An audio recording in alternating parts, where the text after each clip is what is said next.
Bonjour tout le monde, j'espère que vous allez bien. Donc on se retrouve pour continuer la série de vidéos sur les maladies. Donc je vous ai déjà fait le mildiou. Vous allez pouvoir retrouver tout ça dans une playlist sur ma chaîne que j'ai nommée les maladies, les remèdes et les recettes. Donc là j'ai fait le mildiou, là on est sur l'oïdium. Je vous présenterai d'autres maladies un peu fréquentes telles que l'altiose, la verticilliose. Voilà, des maladies fréquentes au potager.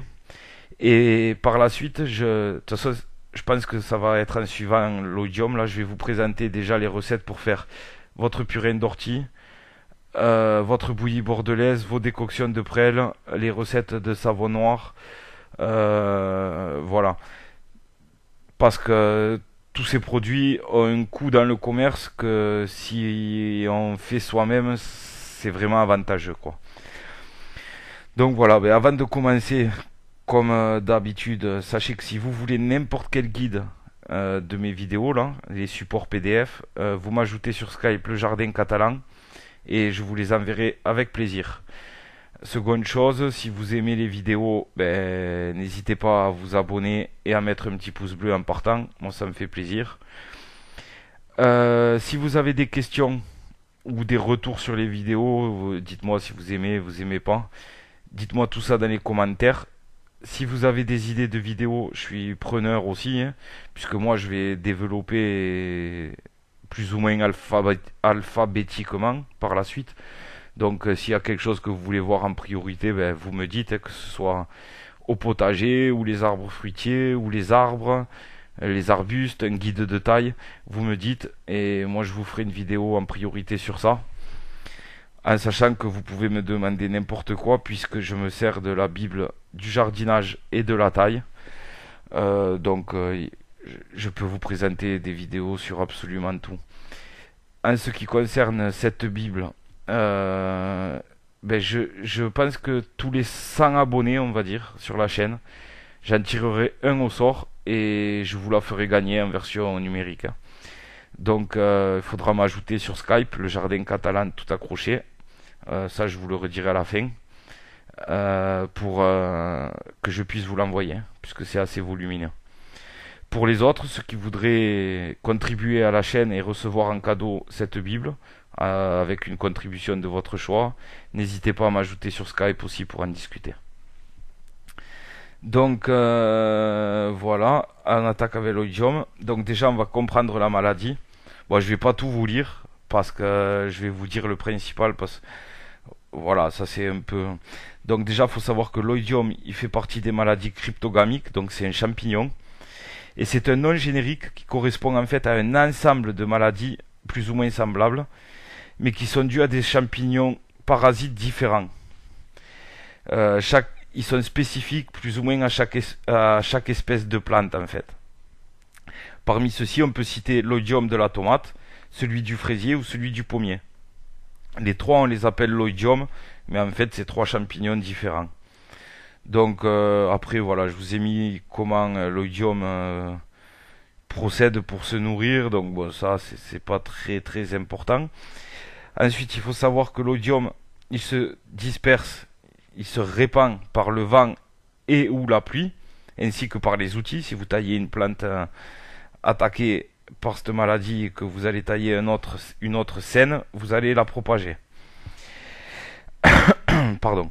Donc ces champignons, ils se développent aussi bien par temps humide que par temps sec, contrairement au mildiou qui se développe par temps humide, et à la chaleur comme au froid. Ceci explique que l'oïdium puisse apparaître en été sur les plantes du potager, comme en hiver sur les groseilliers maquereaux par exemple. Il faut agir vite et traiter l'oïdium avant que ce champignon parasite ne s'étende à la totalité des cultures qui y sont sensibles, au risque de les voir anéantir.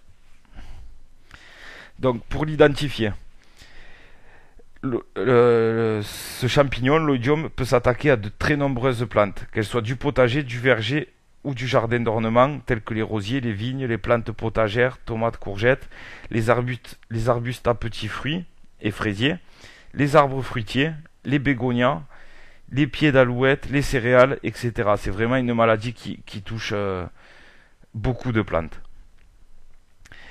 Alors, elle va s'attaquer à quoi cette maladie? Elle va s'attaquer aux feuilles, aux boutons floraux, aux fruits, aux jeunes pousses et par la suite même à la plante entière. Cette maladie, elle est aussi appelée blanc et elle va se caractériser par un feutrage blanc, d'où son autre nom, qui va changer d'apparence selon les végétaux qu'il touche, au potager, au verger comme au jardin ornemental. Le diagnostic il est assez facile à faire en observant l'apparition sur le dessus des feuilles, par exemple, d'un feutrage blanc qui s'étend ensuite sur toute la feuille qui va se déformer et sécher par la suite. Puis, si on ne le traite pas à temps, ça va s'attaquer au reste de la plante. Donc, sans traitement, une plante potagère qu'on va laisser se faire attaquer par l'oïdium va mourir et un arbre fruitier va voir ses fruits stopper leur développement. Donc, vous vous retrouverez avec des tout petits fruits, souvent flétris, quasiment pas consommables. Donc, en prévention, pour éviter l'apparition de l'oïdium, il y a des mesures préventives à prendre, notamment lors de la plantation. Il va falloir espacer suffisamment vos plants pour qu'ils soient relativement aérés. Ça, c'est valable pour le mildiou et pour plein d'autres maladies. Il faut nettoyer régulièrement autour de votre plantation en enlevant les herbes et les feuilles mortes, que ce soit relativement propre. Il faut dégager, pour les rosiers, il faut dégager au sécateur le centre de vos rosiers.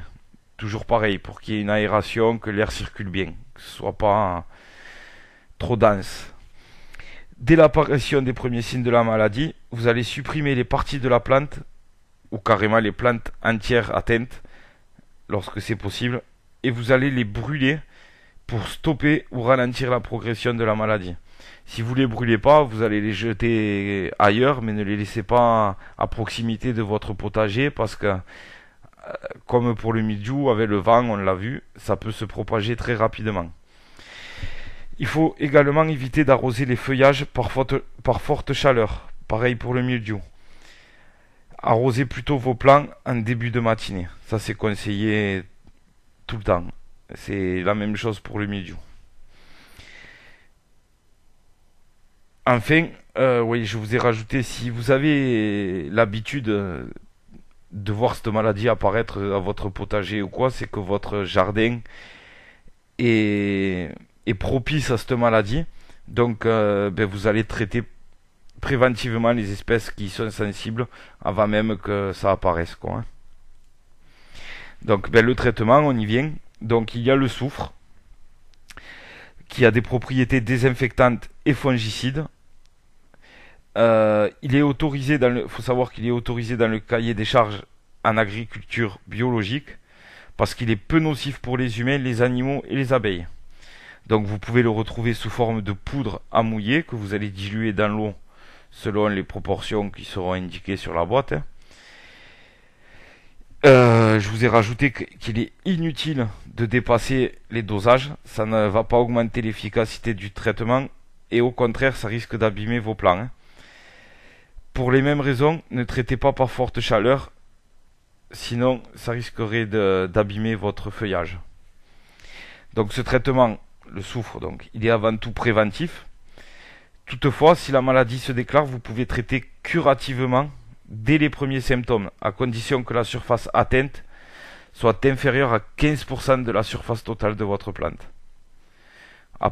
C'est des valeurs approximatives, hein, mais c'est pour vous donner un ordre d'idée. Au-delà, le traitement sera inefficace. Et ensuite, vous avez les décoctions. Donc, purin d'ortie, purin de prêle. Ça, je vous ferai une vidéo pour la recette du purin d'ortie, la recette du purin de prêle. Donc, c'est le meilleur traitement, ça, hein, qui est efficace contre pas mal de maladies, notamment le mildiou également. Je vous ferai une recette aussi pour la bouillie bordelaise. Ces deux produits vont fortifier vos plantes. Cependant, il faut faire attention de ne pas trop humidifier vos plants car cela pourrait favoriser le développement de l'oïdium qui justement aime l'eau. Donc avec modération, jamais en pleine chaleur et si possible par temps sec, pas par temps humide. Donc ensuite vous avez aussi l'eau de Javel. Depuis quelque temps, certains préconisent d'employer dans les jardins de particuliers, en préventif comme en curatif, des pulvérisations de dilution d'eau de Javel. Vous mettrez 25 ml d'eau de Javel pour 2 litres d'eau, à pulvériser préventivement en début d'hiver ou en curatif, toujours en évitant les heures d'ensoleillement. Ce traitement, il est de faible coût et par contre, il a un impact très limité dans le temps sur l'environnement, à condition de protéger la flore et la faune du sol par une bâche. Je vous conseille, je ne l'ai pas expérimenté, donc j'ai trouvé ça sur internet. Je vous conseille d'abord de l'expérimenter sur un plan, puis si vous voyez que ça fonctionne, de le faire, de l'étaler sur les autres plans. Et je vous invite, si vous l'essayez, à me dire vos résultats. Puisque moi j'utilise plutôt le purin d'ortie. Donc voilà, j'espère que vous aurez, comme d'habitude, trouvé les réponses à vos questions et que la vidéo vous aura plu. Si c'est le cas, n'hésitez pas à vous abonner, comme ça vous serez tenu informé de mes prochaines vidéos. N'hésitez pas à mettre un petit pouce bleu en partant, moi ça me fait plaisir et ça me motive à continuer.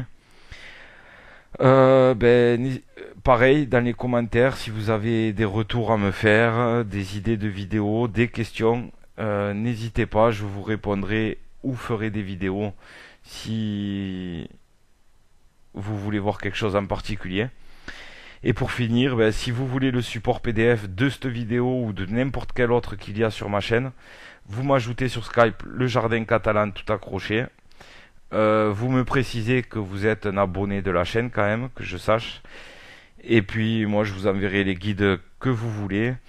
Et si vous êtes intéressé par la Bible du jardinage, donc 750 pages avec plus de 2000 variétés, des guides complets sur 2000 variétés qui sont présentés, en échange de la contribution de votre choix, je vous enverrai ça. Donc voilà, sur ce, je vous dis à très vite pour un prochain guide. A plus.